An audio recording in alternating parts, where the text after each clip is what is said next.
Salut à vous, bande de petits tentacules. Aujourd'hui, on voit Iron Kingdom. Voilà. J'ai vu qu'elle n'était pas encore dispo dans les boutiques, donc j'espère que c'est pas un truc qui a été limité au pledge, hein. Si vous avez l'info, lâchez-la dans les coms, ou je la mettrai dès que je l'aurai. Et puis voilà, donc ça c'est le livre de base, c'est donc Iron Kingdom Requiem, que c'est pas écrit dessus parce que c'est une des couvertures collector. Comme d'hab, hein, chez Agathe, t'as la version de base, puis quand tu pledges, t'as le choix entre d'autres couves. Moi, c'était la couve que je trouvais très sympa, donc hop, j'ai pris celle-là. Le livre de base, on fera un feuilletage, hein, après avoir survolé ce qui est disponible. Donc le livre de base, en fait, c'est un livre où tu as 50 pages de background qui vont te caler le monde. Moi, je suis background evor, donc j'avoue qu'au bout des 50 pages, j'en voulais plus. Mais quand je vois en fait que Knight, il a un petit peu, voilà, il a un peu fait grincer des dents parce qu'il y avait beaucoup de background dans le livre de base, même s'il n'y avait pas tout. Et là, il n'y a pas tout non plus, hein. Le jeu, voilà, il a une grosse historicité, donc du coup, non, ils t'ont pas calé tout. Mais ouais, ils ont fait un survol pour que le MJ soit pas paumé. T'as les différents pays, les différentes histoires, les gros trucs qui sont passés, invasion infernale, tout ça. Mais ouais, t'es pas étouffé du tout sur du background. De toute façon, voilà, 50 pages. Donc, assez pour jouer. Je te cache pas que, oui, il n'y a pas tout. Voilà, c'est tout, il y a pas tout, hein. C'est un choix éditorial parce que, en fait, le livre de base va mettre le gros accent sur quoi? Sur la partie création de perso, c'est un livre de joueur. Hein, on va être clair. Tu as 50 pages de background pour le MJ et puis pour pouvoir donner des trucs aux joueurs. Et puis après, tu as un immense livre de joueurs, 178 pages, il en fait 268, qui sont consacrés en fait au background. Et le reste, c'est la partie MJ où tu as 2-3 règles spéciales sur la magie, les blessures, et tu as des antagonistes typiques de l'univers. Donc en fait, un immense livre du joueur avec des nouvelles classes, des nouveaux sorts, tous les nouveaux trucs très steampunk, parce que ouais, pour ceux qui savent pas, je présente n'importe comment. Iron Kingdom, c'est du steampunk avec de la magie. En gros, c'est Eberron qui a très mal tourné. Voilà, Eberron est un peu plus connu en France, donc je prends Eberron pour le comparatif. C'est Eberron qui a plus trinqué. Voilà, il y a moins l'aspect magico-dragonique. Et il y a beaucoup plus l'aspect, on vient de se manger une invasion démoniaque dans la gueule. Le bon côté de l'invasion démoniaque, c'est avant, il y avait quand même beaucoup de nations qui se faisaient la guerre, et là, il a fallu que tout le monde s'unisse contre les démons. Donc, on est dans un petit temps de paix qui devrait bientôt dégénérer, mais où tu as quand même tout le monde qui a fait une méga alliance pour pas tous se faire massacrer la gueule. Voilà, des un petit peu très loyal bons, genre avec visée pure, qui se sont alliés quand même avec ceux qui aiment bien les nécrocerfs et les morts vivants. Enfin, il y a vraiment eu des grosses alliances improbables. Il y a déjà eu un peu de trahison. Mais voilà, donc on est sur un monde qui à ce niveau-là est intéressant, parce que vu que ça vient d'un wargame, on peut se dire ouais, mais on va être dans un monde où tout le monde se fout sur la gueule et on peut faire voilà que jouer des scènes de bataille. C'est pas le cas. Le côté c'est un instant de paix permet quand même de faire bien plus de jeux de rôle, hein, on va pas se le cacher. Et puis un immense livre de joueurs où voilà, on va feuilleter ça après. Mon gros coup de cœur que je trouve que là par contre faudrait voilà que ça soit tout le temps comme ça. Ce qu'on appelle le kit du MJ. Bon alors le kit du MJ en fait c'est une carte. Ouais voilà, on la montrera en version dépliée. Un scénar qui est l'air de rien en fait plutôt sympa, vu qu'au début en fait vous arrivez dans un village, puis hop c'est la partie sociale, roleplay, vous faites des connaissances, vous découvrez des trucs, et puis après il y a une invasion de gros trucs pas beaux, et là tout dégénère.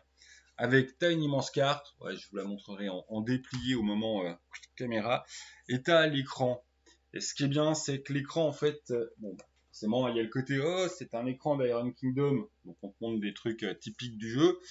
Mais surtout, là, c'est pas le traditionnel écran DD5, c'est toutes les tables qui vont être utiles par rapport à cet univers. Ce qui est une bonne chose, vu que de toute façon, pour jouer à Iron Kingdom, tu es obligé d'avoir un DD5 like, hein, que ce soit Dragon d'Agathe, que ce soit le DD5, ou que ce soit un vieux héros et dragon. Voilà, tu es obligé d'avoir le moteur. Là, en fait, tu as les tables en plus. Donc, c'est pas un écran doublon. Ça, c'est l'aspect très positif. Et le truc très très bien aussi, c'est que tout ça, c'est seulement à 29,90. Donc la grosse carte qui est généralement à 10 boules, chez un éditeur que je nommerai pas, où tu as généralement ton écran à 30 boules, même que des fois il est un peu plus petit, et tu as en plus ton scénar. Donc non, voilà, le kit MJ, c'est vraiment je trouve le bon plan financier, sachant que le scénar en plus, voilà, il est pas mal, et que tu as la carte, tout ça. Ensuite, 25 boules, 24,99. Je connais pas le prix du livre de base, il est pas encore dispo en boutique et puis il est pas inscrit derrière, voilà. Et puis bon, bah, si tu regardes par rapport au pledge, hein, si tu fais le calcul par rapport au pledge, il sera à 45 boules. Donc bon, des fois, Agathe, ils font comme des sorties à bas prix quand ils peuvent sur Dragon, mais je sais pas si, voilà. Donc je m'avance pas trop sur le prix, entre 45 et 55 sûrement. La légende de Source Flamme, de la Source Flamme. Alors, c'est un scénar où il faut mettre vraiment beaucoup de bémol parce que c'est un scénar qui est très typé bagarre, bagarre, bagarre. C'est pour les spécialistes de tout ce qui est game design, construction, optimisation. Moi, mes joueurs, je les ai fumés. Je leur ai fumé la tronche, hein. Pourtant, j'ai viré plein de rencontres. Ah, ils sont toujours parmi voilà, de l'alligator zombie des égouts. On avait un paladin frontline, premier round il est mal, deuxième round il est mort. Oh ça tombe bien, on a un PNJ. Ah dommage, c'est toi qui as attaqué. Voilà, PNJ il est mort aussi, avec ses 6 d 6 points de vie, il a pas tenu long feu. Enfin, voilà, faut vraiment avoir des joueurs qui aiment le côté optimiser le perso, jouer en team face à des gros monstres. Et le scénar, si vous voulez faire un vrai scénar d'intrigue, parce qu'à la base, hein, c'est la super épée magique emblématique du jeu, c'est la source flamme, qui a une porteuse. La source flamme est volée par une grande méchante secte qui veut faire des trucs méchants. Et il y a vraiment moyen d'en faire un scénario où il y a beaucoup moins de bastons et beaucoup plus d'enquêtes. Des petites péripéties, plein de courses sur les toits pour éviter les zombies, machin, machin. Mais dans comment c'est présenté par privateur, presse, enfin, on sent qu'ils font des wargames, on est vraiment sur un truc où à chaque fois tu as les plans, tu as les trucs du décor qui peuvent avoir des interactions pendant la baston. Voilà, c'est pas juste du combat, je lance les dés, je tape, machin, machin. Même si l'alligator, c'est un peu ça avec mes joueurs, ils ont vraiment mangé. Il y a un côté, ouais, c'est pour la bagarre. Il y a vraiment de la bagarre. On a moins ça justement dans l'autre scénario qu'à toute cette première partie très interaction avec PNJ, machin, avant que tout dégénère. Là, ouais, tu commences, tu vas vite te retrouver dans les égouts et apprendre que les égouts, c'est pas bon d'y traîner. Vous courez après un gober, ou d'ailleurs la partie enquête, à mon sens, hein, demande vraiment à être plus développée. Entre la fin du premier scénar et le début du deuxième, vous pouvez carrément construire un truc. Là, on a des indices qu'on se dit, ah, ils vont aller choper un PNJ pour lui poser des questions. Non, en fait, c'est prévu que vous retourniez dans les égouts.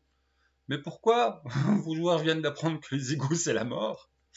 Là, hop, des indices sur de la secte. Ah, une trahison, prison, fuite, machin. Traverser des rues sous des invasions démoniaques. Je spoil comme un gros bâtard. Pour finir sur le traditionnel rituel avec des sectes méchantes, des trahisons, d'autres sectes méchantes et Super Alexa qui vient même pas vous sauver les fesses parce que vu ce qui est en face, c'est bien qu'on ait un super perso avec nous. J'ai complètement tout spoilé.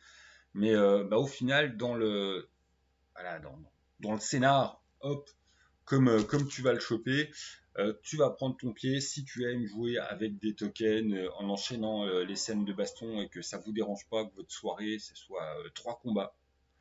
Et si comme nous vous êtes plus genre les combats ça saoule, on en a viré, mais j'en ai viré plus de la moitié, j'en ai viré les 3 quarts. Et je crois que je suis en dessous de la réalité. Ouais, rien que le premier scénar, j'en ai viré plus de la moitié. Et après, mais alors, poubelle, poubelle, poubelle, poubelle. Parce que c'est écrit pour les gens qui aiment enchaîner des bastons avec un petit fil rouge super pré-mâché pour eux. On te refait ça, les scénarios américains, faut vraiment que vous arrêtiez, hein. Le coup de Fora Draco, vous trouvez un repère, enfin, un lieu du crime des méchants. Les méchants laissent leur carte de visite. Vous avez même droit à des tests d'intelligence si tes joueurs sont complètement cons pour pas comprendre. Non, non, il y a déjà largement assez d'indices par rapport au cimetière nord, machin, sur les runes pour que tu laisses pas une. Enfin, t'as la clé du caveau des méchants avec l'emblème des méchants dessus de on est dans le caveau de la famille machin. Et si vous voulez, vous leur donnez aussi un plan avec la flèche, bonjour, on est là, quoi. Enfin, ça, les scénarios ricains, arrêtez de prendre les joueurs pour des cons, hein. Donc en fait, la légende de Source Flamme, c'est presque de l'anti-Agathe dans l'écriture de scénar. Voilà, donc après coup, je me suis dit, mais pourquoi Agathe, ils ont traduit ça? Parce qu'en fait, on va être clair, hein, l'univers est vraiment bien. Et j'insiste, parce que la légende de la Source Flamme, Faut pas qu'auprès du public français, parce que ça va être le gros scénar qui va être testé dans les clubs, il n'est pas représentatif de ce que tu peux faire avec l'univers. Le scénar qu'avec l'écran te propose beaucoup plus d'interactions sociales dans la première partie, et toi, en tant que MJ, tu n'es pas du tout obligé de te cantonner à ce type de scénario.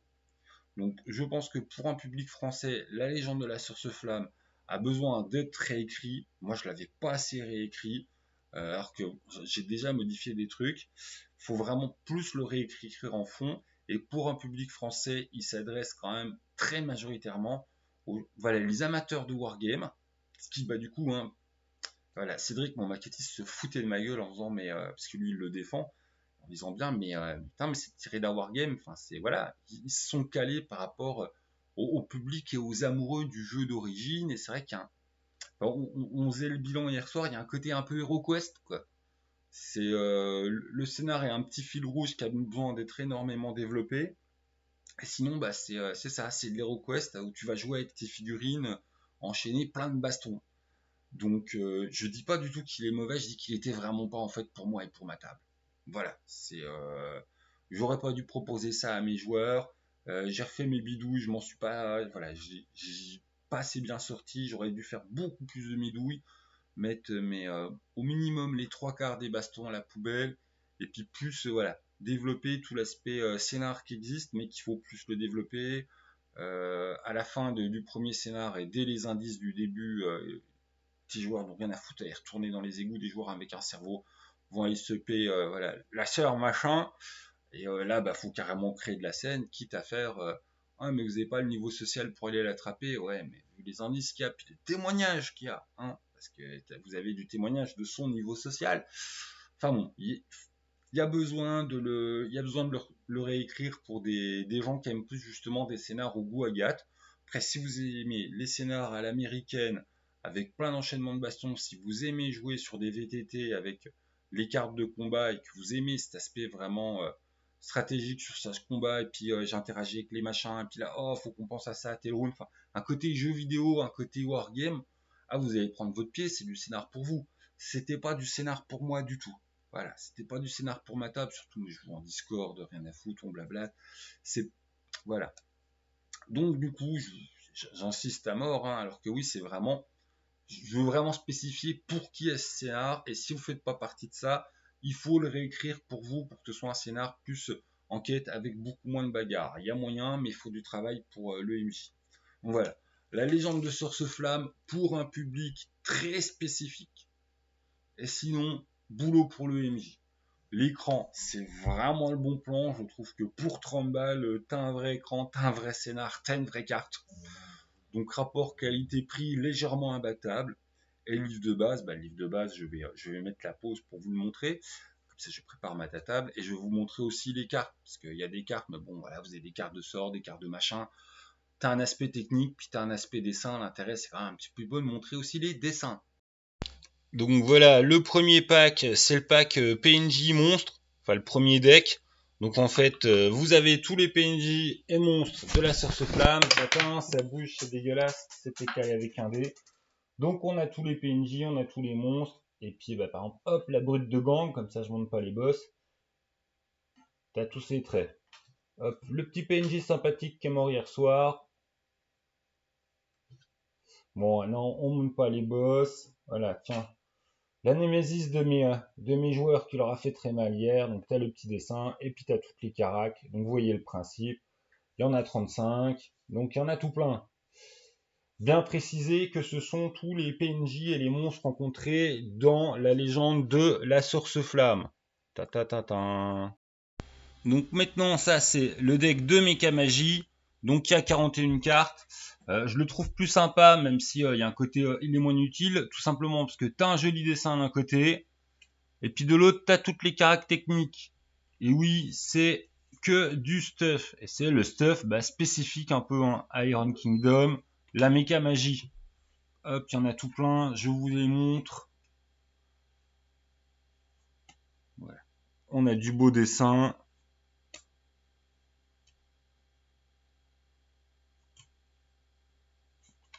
Et puis forcément à côté, enfin au dos, Les caracs, des fois il y en a beaucoup, des fois il y en a pas beaucoup. Tout dépend de l'objet. Oignon, oignon. Halo de feu. Bon, on va pas tous les faire, hein, parce qu'il y en a 41. Mais vous voyez le principe. Donc ça, c'est le deck de tout ce qui est le matos qui fait plaisir aux joueurs. Et maintenant, mon deck préféré, le deck des sorts, avec 117 nouveaux sorts. Donc en fait, d'un côté, voilà, là, ça va vous symboliser la classe, et puis là, bah, vous avez le sort. Hop, la classe, le sort, la classe, le sort, la classe, le sort, la classe, le sort. Il y en a 117, donc je ne vais pas vous prendre pour des débiles, à tous les montrer. Bilan des goodies. Alors le bilan des goodies, voilà, 25 balles, t'as plein de jolis dessins et puis de nouveaux objets. 20 balles. Alors quelque part lui c'est le moins funky beat, mais c'est clairement le plus utile en partie. Voilà, parce que t'as tes PNJ tout de suite sous la main, sinon il faut aller les chercher à la fin du bouquin. Et le plus mieux bien, selon moi, hein, bien évidemment, le 117 nouveaux sorts pour 30 balles. Mais bon, comme à chaque fois, hein, c'est des cartes, c'est pour les collectionneurs, c'est du goodies. On va être très clair et très honnête, vous pouvez complètement vous en passer. Après, les sorts, ça va être surtout pour ceux qui aiment bien jouer justement avec la grimoire de soir. Si tu as déjà des cartes sorts, voilà, ça fait partie des goodies que tu aimes pour le DD classique, c'est bien, tu vas pouvoir compléter ta collection. Si c'est pareil, les cartes d'équipement, c'est le truc que tu aimes bien sur ton DD classique, grâce à Mika Magie, tu complètes ta collection. Mais si t'es pas dans le délire de j'ai la collection en cartes de tous les sorts et puis les items de DD5, voilà, c'est pas spécialement grave ton kiff, parce que par exemple les sorts, ça va être tous les nouveaux sorts. Et donc tu auras les nouveaux sorts des nouvelles classes, mais si un magicien normal, tu n'auras pas toutes les cartes des sorts des magiciens normaux. Puis PNJ et monstre, en fait, ça par contre, il est utile tout simplement si tu fais jouer la légende de la sorce flamme. Ah ah, la carte, je ne résiste pas à vous la montrer. Oh, on voit mes jolis carreaux aussi. Mais voilà, là on est sur de la grande carte, avec des zones beaucoup plus détaillées que les autres. Ça dépend si elles ont été beaucoup explorées, ou si c'est du lieu tout sauvage, ou voilà, du lieu tout ravagé par la guerre.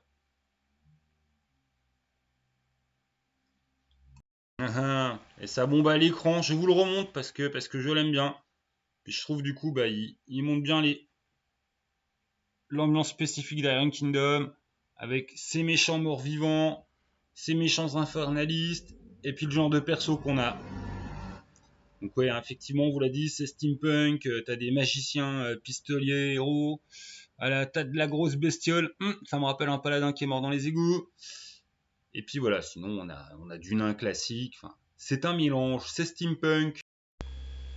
Et maintenant, on va passer en revue Iron Kingdom. Ah, sort de mes pattes, petit wawa avant l'accident. Donc la super couverture sympathique, gna gna gna. Iron Kingdom Requiem, le sommaire, toute la présentation des royaumes d'acier. Voilà, on fait le tour sans jamais être dans un truc qui fait trop encyclopédique. Voilà, ça c'est le truc généralement qui plaît bien aux gens. Moi j'avoue, j'aime vraiment quand les backgrounds ils sont super développés. Mais bon, on a vu avec Midnight que sur un livre de base, quand même, la communauté, ça préfère qu'il y ait plein de trucs pour créer du personnage. Et c'est exactement ce à quoi répond le jeu. Donc ça, c'est déjà les options de création, ce qui s'appelle l'essence. En clair, tu vas oublier tes bonus ratios, et puis tu vas choisir un type en fait d'affiliation: ésotériste, agile, puissance, intellect, et ça t'ouvre sur de nouveaux dons, et ça te donne d'autres modifs que tes modifs raciales. Voilà. Là, on a la présentation des races, des espèces, hein, ça le raciste de moi. Donc les gobeurs, en clair, c'est les gobelins, et ils sont jouables, et ils sont bien sympathiques, rigolos. Voilà, les petits verts. Ouais, j'avoue que c'est un peu mes chouchous. Les humains avec plein de nationalités différentes, et donc des traits différents. Ah. Ils ont bien de la classe, hein. Les Yossiens, les elfes qui ont mal tourné, on en avait un à table. Les nains, c'est un nouveau sous-type de nains. Les Nis, les Ogrunes, vous voyez, il y a pas mal de nouveaux types de créatures. D'ailleurs, les Nis, ça aurait été sympa d'avoir un petit dessin, c'est pareil, c'est un peu de la variation d'elfes du froid. Les ogrunes, des grands gros balèzes très loyaux. Et les trollquins. Ils sont assez emblématiques du jeu aussi, les trollquins. On en avait un à table, ça fait des super magos. Voilà, du magot qui a du bon gros bonus en constitution. Et que si en plus tu utilises les règles spécifiques de magie qui sont présentées au chapitre du MJ, en fait tu oublies tes emplacements de sorts. Et en gros, la magie, plus tu utilises, plus ça te fatigue. Enfin, ça te fatigue. Tu as un quota magique que tu peux encaisser, et puis après, si tu veux encaisser plus, t'as un jet à faire, puis tu peux te prendre de la fatigue, et en fait, le trollquin, il ignore les 3 premiers niveaux de fatigue. Je rentre dans les détails, ça n'a aucun intérêt. Les nouvelles classes, on en a quand même 5, et elles vont prendre de la place. Et ce qui est bien aussi, c'est qu'on n'a pas que des classes de bourrins, justement. L'alchimiste n'est pas du tout une classe de bourrin. Le méca-artisan non plus. Bon, même si s'ils peuvent quand même faire des trucs, hein. Pendant les bagarres, ils sont pas juste là pour regarder, mais c'est quand même des nouvelles classes plutôt du type intello. De toute façon, alchimiste et méca-artisan. Donc, le méca-artisan, c'est l'artisan sur les trucs méca magiques. Donc, voilà. Et puis l'alchimiste, c'est le scientifique qui va toucher tout ce qui est de la formule alchimique, et c'est plutôt puissant dans ce monde. Ensuite, on a les mages balisticiens, eux, très emblématiques, très classe, forcément, on en a eu un à table. Donc ouais, ça c'est le genre de truc que vous pouvez contrôler. On a les méga stratèges qui sont un petit peu méga cheat. Hein. C'est comment le dire simplement. C'est des space marines, voilà, c'est des putains de space marines en version steampunk medfan bien ultra bourrin. Donc, hop, la nouvelle classe des alchimistes, avec toutes les spécialisations, ce qu'ils peuvent faire. Voilà. Les mages balisticiens qui ont vraiment la classe, on va pas se le cacher, ils ont la classe. Ils sont niveau magie, attention, hein, ils en ont pas dans tous les sens. Ça fait un peu penser aux guerriers occultes. Ils sont vraiment spécialisés pour avoir des tirs magiques, des boosts de tirs magiques, des compétences sur leurs tirs magiques. Et à côté, ils ont quand même des emplacements de sorts et des sorts qui leur sont réservés. Avec des ordres, forcément, des sous-types. Le mec artisan à ne pas du tout sous-estimer. Voilà, lui c'est voilà, ça va être un petit peu l'intello bricoleur du groupe. Et par exemple, dans Source of Flamme, il y a quand même pas mal de moments où le jeu essaye de te mettre en avant leur utilité, parce que quand il y a une scène de bagarre, et puis genre un mont de charge, un truc à bidouiller, enfin, ils sont... pour le scénar qui les met bien en valeur au niveau des bastons, en fait, c'est quand il y a besoin de grosses interactions importantes avec tout ce qui est objet, justement, du type steampunk, bizarrement, ils sont un petit peu là pour sauver tout le monde, quoi. Hein. Le méca stratège, le chouchou qui aura toutes les tables, le méca bourrin, totalement, c'est puissant. Bon. Ils ont rééquilibré, quand je dis les cheatés, c'est plus dans l'esprit du truc et sa représentation, mais ça reste quand même des gros, voilà, des gros balaises potentiels. Ça peut se lier à l'escaracier, ça peut faire tellement plein de trucs, quoi. Ça a du sort, ça s'est tapé, ça a accès à des équipements relativement iconiques, hein. Donc c'est fort, c'est bien fort. Et le pistolier, qui est en fait le mec qui manie la poudre et qui sait bien utiliser son pistolet. Voilà. Donc ça, c'était pour les classes. Ce qui est bien, on a aussi un retour, coucou petit trollquin, on a un retour sur toutes les classes, ce qui fait qu'on va avoir plein de sous-classes. Donc un guerrier qui est adapté au monde, les chevaliers tempêtes, sont bien bourrins aussi. Les moines, les nouvelles traditions monastiques, qu'est-ce qu'il est fort. Les nouveaux serments de paladins, les prêtres spécifiques de cet univers. Donc voilà, donc toutes les classes de base sont retravaillées. Le rôdeur qu'on a besoin d'ailleurs d'être travaillé par rapport... voilà. C'est un secret de polichinelle. Le rôdeur dans le livre de base de DD5, il est un peu mal équilibré et c'est pas la classe la plus utile. Vous n'êtes pas obligé de le remarquer à table, hein. Ça c'est les joueurs qui sont les ultra optimisateurs calculateurs, ils le savent. Et en fait, c'est les nouveaux... Ah, faut que j'arrête de cracher sur mon livre, c'est immonde. Les nouveaux archétypes de rôdeurs sont bien là pour rebalancer. Vous avez des rôdeurs utiles. Les roublards, qu'est-ce qu'ils sont jolis ces petits gobers. Les multiclassages possibles avec tout ça, les nouveaux historiques qui sont, attention, les historiques sont vraiment bien liés au background. j'ai trouvé que c'était en fait quelque chose de très très bien travaillé parce que ça va pas mal vous renvoyer aux premières 50 pages et ça inscrit vraiment les personnages dans l'univers. D'un autre côté, bah, du coup, il faut faire gaffe parce que si vous laissez vos joueurs prendre n'importe quel historique, vous allez vous retrouver avec des joueurs en fait qui sont ennemis de base. Donc voilà, les historiques, ils sont bien faits, mais MJ, aidez vos joueurs à faire un groupe cohérent. Et puis voilà, tout simplement. Mais ça reste un gros point fort en fait. Les historiques c'est pas comme dans le livre de base de DD où ils sont complètement passe-partout. Là, on a vraiment des historiques en fait qui inscrivent vos joueurs dans l'univers, dans ce qui s'est passé. Et ça, c'est vraiment un gros plus par rapport en fait, je trouve à la créa de perso. C'est que t'as vraiment un historique qui dit, voilà, t'es affilié à une faction, t'es affilié à un pays, t'es affilié à des objectifs. Ça se voit pas du tout forcément juste au nom. Hein. Puis bon, bah par exemple, ouais, effectivement, les explorateurs, ils sont un peu plus libres. Mais la garde des glaces, pareil, ça tombe pas du ciel. Hein. Voilà, vous êtes un petit peu affilés. Les griffes de fer, c'est pareil. Enfin, ouais, on a vraiment en fait les marchands sont un peu plus ouverts. On a des trucs qui vous lient à l'univers de jeu. Et ça, c'est une très bonne chose. Oh, les ordres de magiciens. Voilà, on va pas tous les faire. Compagnie d'aventuriers, ça c'est un nouveau concept et c'est très très bien. En fait, le groupe d'aventuriers que vous avez, et ben en fait c'est une entité à part et il a des petites règles. Vous voyez, il va avoir un rang de compagnie, ça lui donne des avantages et en fait c'est le groupe a une existence en lui-même. Ce qui est assez pratique aussi parce que bah, tu peux avoir un personnage qui meurt, mais en fait ça détruit pas le groupe. Enfin, vous avez littéralement une compagnie. Puis après, bah, en fonction de vos rangs, hein, la charte des mercenaires, les enquêteurs intrépides, ça vous donne aussi des orientations de jeu. Parce que l'air de rien, l'univers est très vaste, tu vas vite arriver à te dire, ah, mais qu'est-ce qu'on joue De toute façon, enfin, voilà, la source flamme, c'est vraiment pour un type de joueur spécifique. Le scénar de l'écran, il est bien, mais c'est pareil, tu vas vite l'avoir joué. Donc MJ, hein, la gamme française, va falloir que tu crées tes scénars. Et ben, l'air de rien, avec ça, tu sais où vont tes personnages et à quoi aspirent tes joueurs. C'est ça qui est assez sympa aussi quand ils créent leur groupe, bah, tu sais quel goût tu vas pouvoir donner.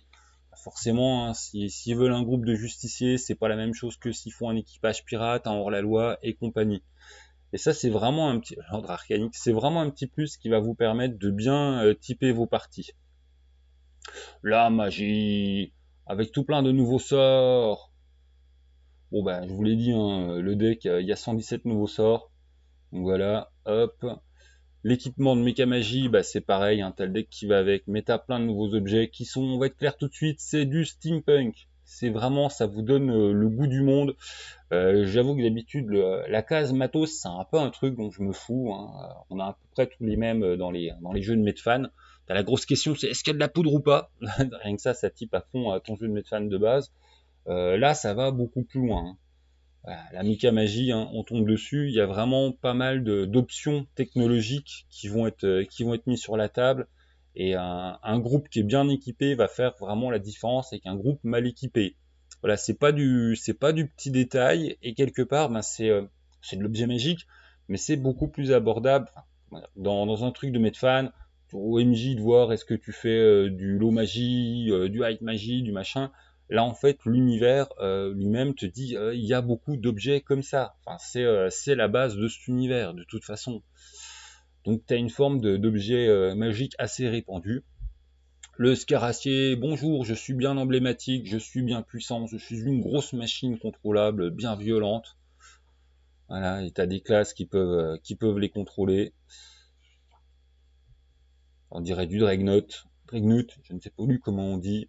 Et le guide du maître avec les règles spécifiques, les petits points sur la magie, la lassitude magique, bon, je vous en parlais, ça n'a pas d'intérêt. Enfin, pas d'intérêt d'en parler, hein, c'est le truc qui va remplacer les emplacements de sorts.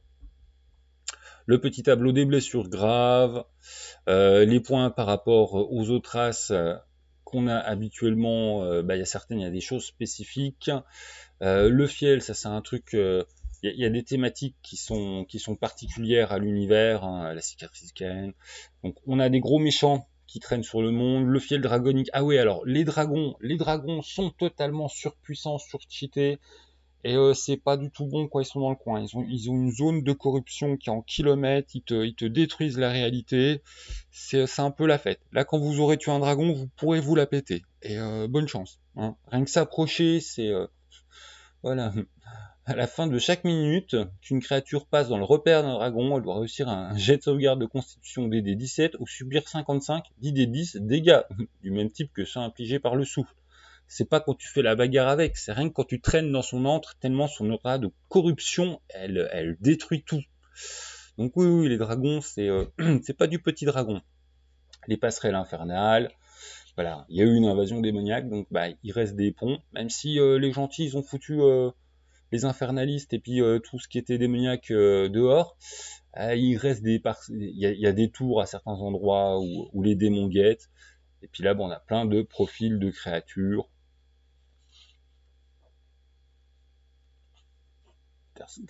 d'antagonistes, que je parle correctement, parce que ce n'est pas un livre du monstre, un livre des monstres. Antagoniste bien utile, rapport aussi au fait que vous avez une compagnie et la fiche de perso. Alors moi je l'ai trouvé simple, clair, facile à photocopier.